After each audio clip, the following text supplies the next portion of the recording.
Assalamualaikum warahmatullahi wabarakatuh. Selamat berjumpa kembali para mahasiswa sekalian pada perkuliahan daring kita untuk yang kedua kali. Dan sebelumnya Bapak mengucapkan selamat Hari Raya Idul Fitri. Mohon maaf lahir dan batin. Baik, kelanjutan dari materi kita sebelumnya, yaitu tentang filsafat sebagai ilmu.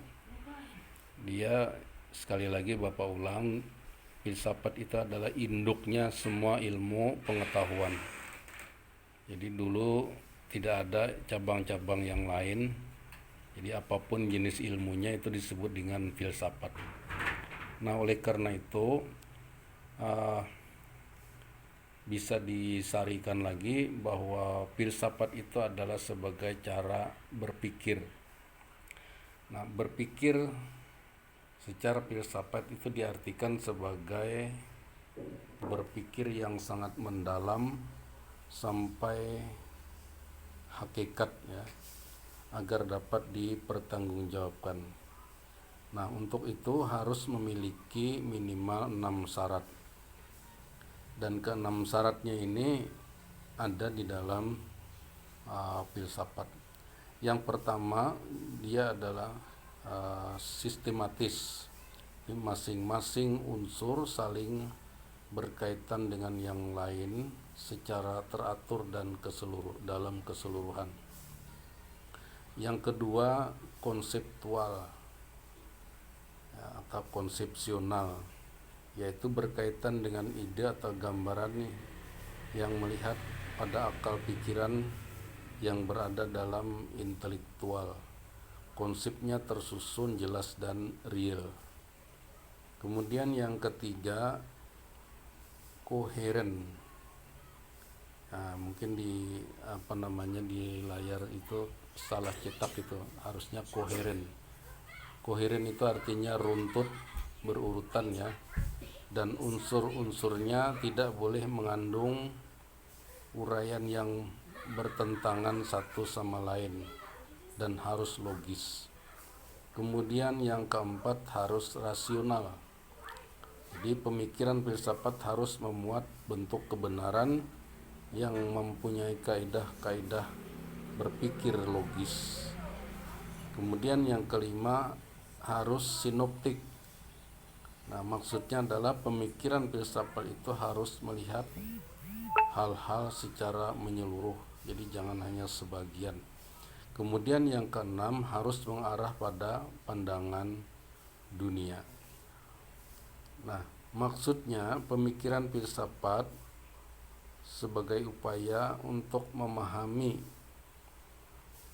semua realitas kehidupan dengan jalan menyusun pandangan hidup dunia, termasuk di dalamnya menerangkan tentang dunia dan semua hal yang ada di dalamnya. Nah, kemudian kita beralih membicarakan tentang kedudukan antara ilmu, filsafat, dan agama. Ilmu, filsafat, dan agama itu mempunyai hubungan yang sangat erat. Oleh karena manusia ini dibekali Tuhan dengan 3 hal. Yang pertama, Allah beri akal. Yang kedua, rasa atau perasaan. Kemudian yang ketiga adalah keyakinan. Nah, ilmu itu mendasarkan pada akal pikiran. Nah, diperoleh itu ilmu itu lewat pengalaman dan hasil penginderaan manusia. Itu jadinya ilmu. Nah, kemudian filsafat itu mendasarkan pada otoritas akal murni. Nah, jadi akal murni manusia ini melalui penyelidikan dan pengalaman terhadap kenyataan-kenyataan dalam kehidupan ini.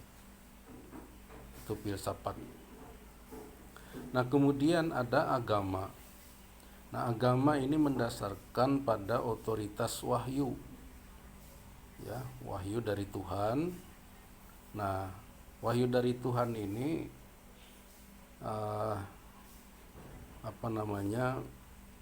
kalau memang ada wahyu Tuhan itu, maka yang berperan di sana nanti adalah urusan keyakinan. Nah, catatannya menurut Profesor Nasrun Isha, beliau mengemukakan bahwa filsafat yang sejati itu harus berdasarkan pada agama. Karena apa? Karena filsafat yang semata-mata hanya berdasarkan akal pikiran saja itu tidak akan memuat kebenaran yang objektif. Karena kesanggupan manusia itu pasti terbatas, terutama dalam rangka memahami hal-hal yang gaib yang ada di sekitar kita. Nah, para mahasiswa sekalian, mungkin kalian sering mendengar ada istilah etika, ada moral, kemudian ada akhlak. Nah, etika dan moral itu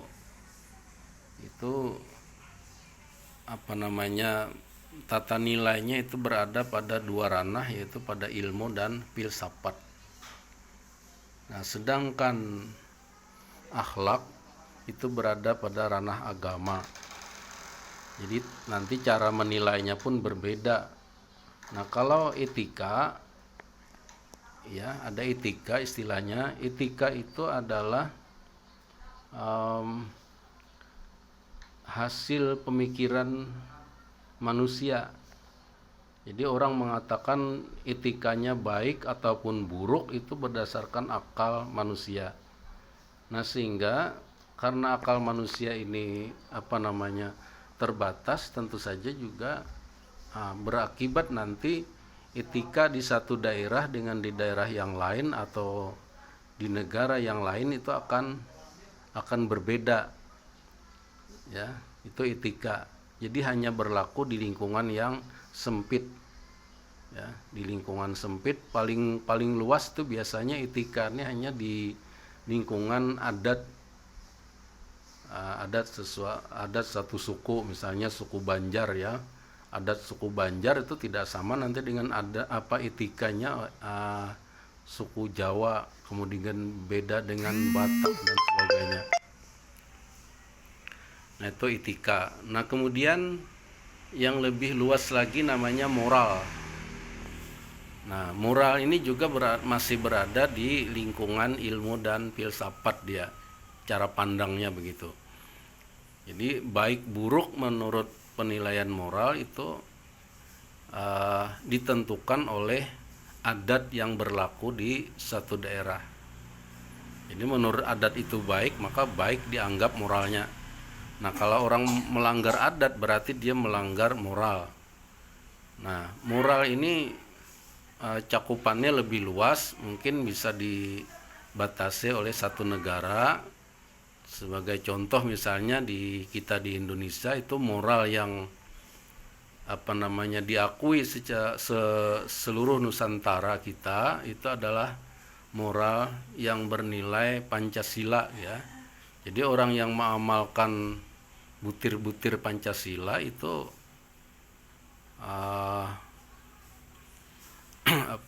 dia orang dianggap yang bermoral Pancasila. Nah, ketika ada orang yang melanggar tata nilai di dalam moral Pancasila, maka dianggap kita orang yang tidak bermoral.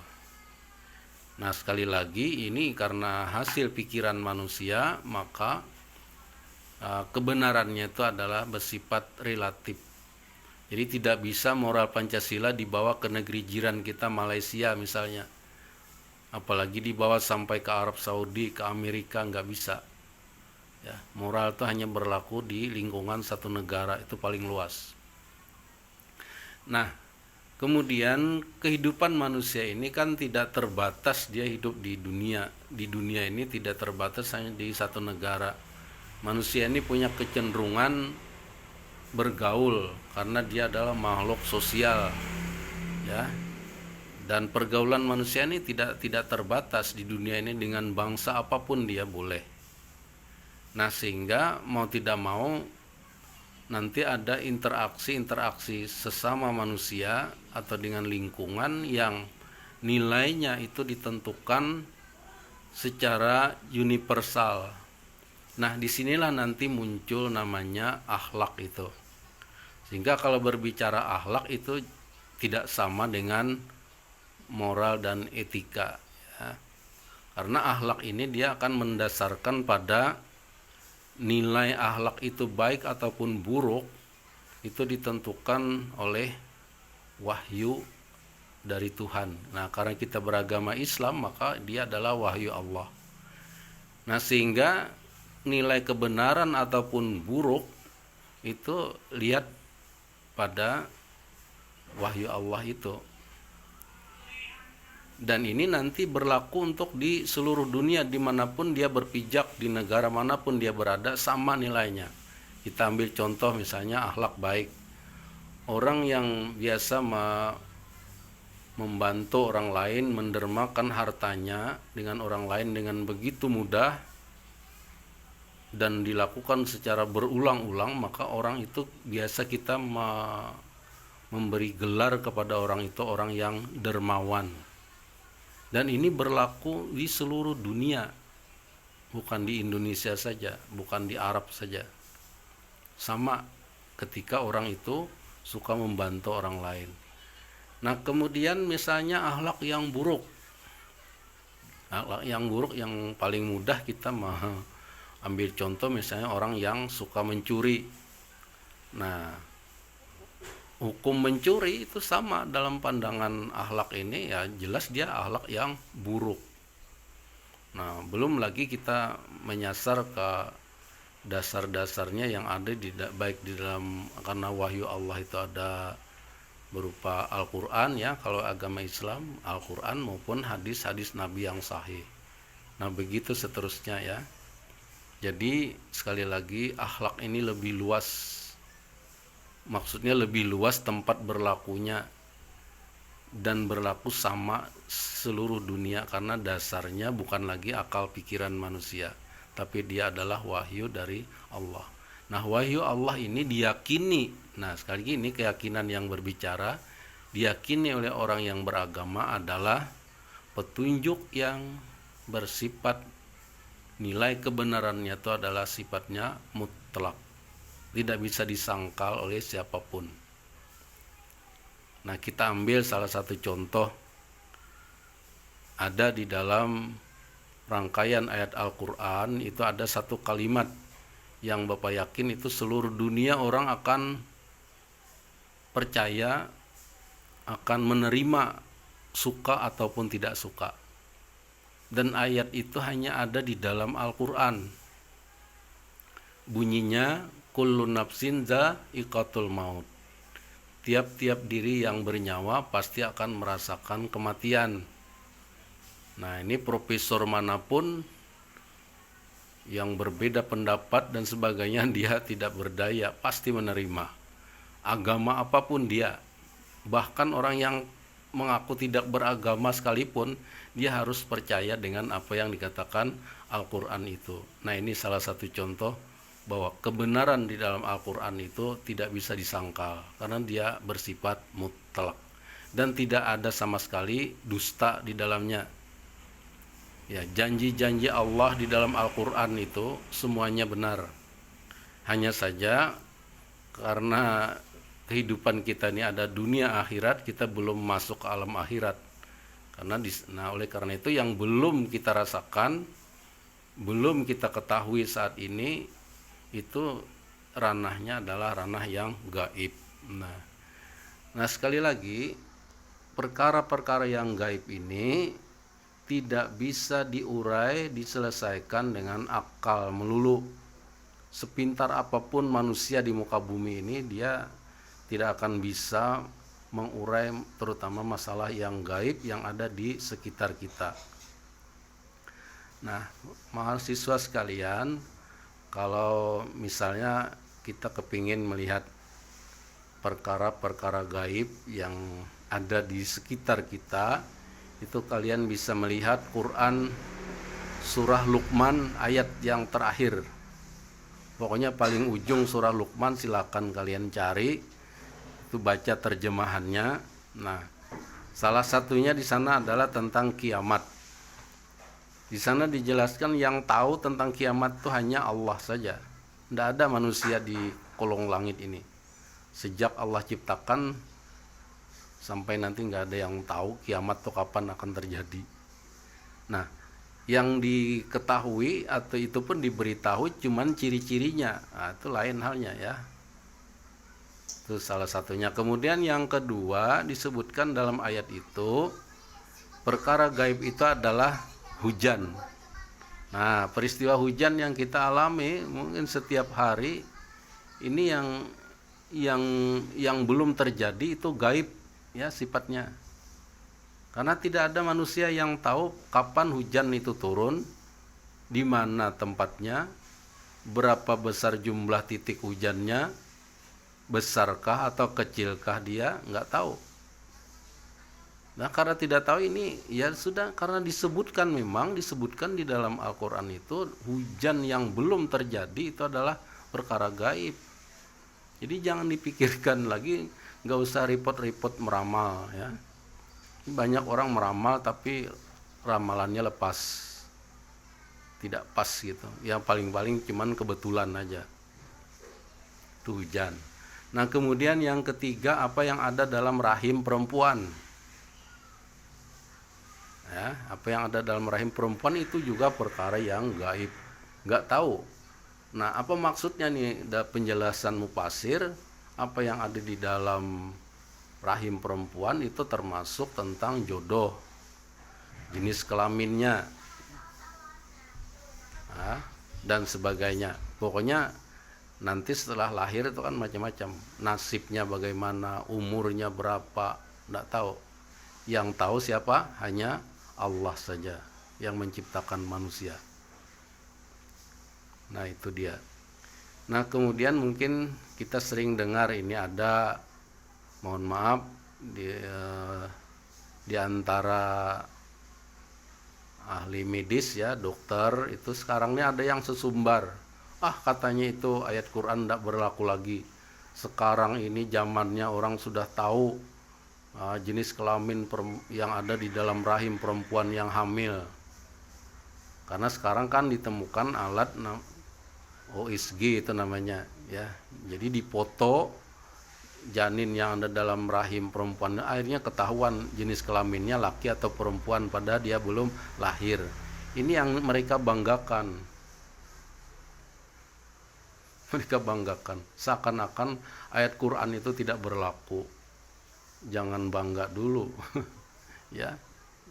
Jujur saja kalau dokter itu mau tahu apa jenis kelamin orang yang hamil itu, coba tanya sebelum hamilnya 4 bulan.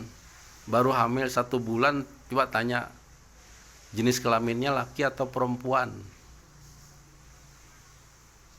Nggak bakalan tahu. Itu hasil OSG itu hamilnya sudah 4 bulan. Sudah berbentuk manusia itu. Sudah ada kepalanya, tangan, kaki dan sebagainya. Ya, jenis kelaminnya juga kelihatan. Tapi kalau masih dalam segumpal darah nggak bakalan tahu. Ya, nggak bakalan tahu. Nah, ini. Nah, kemudian ayat itu dilanjutkan dengan tentang rezeki kita ya. Ya, apa yang akan kita perbuat besok hari itu nggak tahu. Walaupun hari ini kita boleh merencanakan besok mau melakukan ini, itu dan sebagainya, tapi kepastiannya ada di tangan Allah, karena kita tidak tahu. Nah, oleh karena itu, sebagai orang yang beriman, ketika kita berjanji dengan siapapun, diawalilah dengan insya Allah, ya, jangan sombong, karena kita tidak tahu. Kemudian yang terakhir, ayat itu menjelaskan tentang di mana kita ini nanti posisi akhir hayat kita. Apakah di atas ranjang di rumah apakah di rumah sakit, apakah di atas pesawat, atau di tengah laut tenggelam dan sebagainya. Karena kita tahu kan bahwa posisi orang yang mengakhiri hidup itu macam-macam. Ada yang karena tabrakan, ada yang terbakar, ada yang kena pecahan bom dan sebagainya. Nah, itu semua kita tidak tahu, ya. Ini demikian sebagai sekedar menambah wawasan. Dan sekali lagi silahkan kalian membaca literatur lain yang berkaitan dengan hal ini. Demikian yang dapat Bapak sampaikan, mudah-mudahan bermanfaat. Assalamualaikum warahmatullahi wabarakatuh.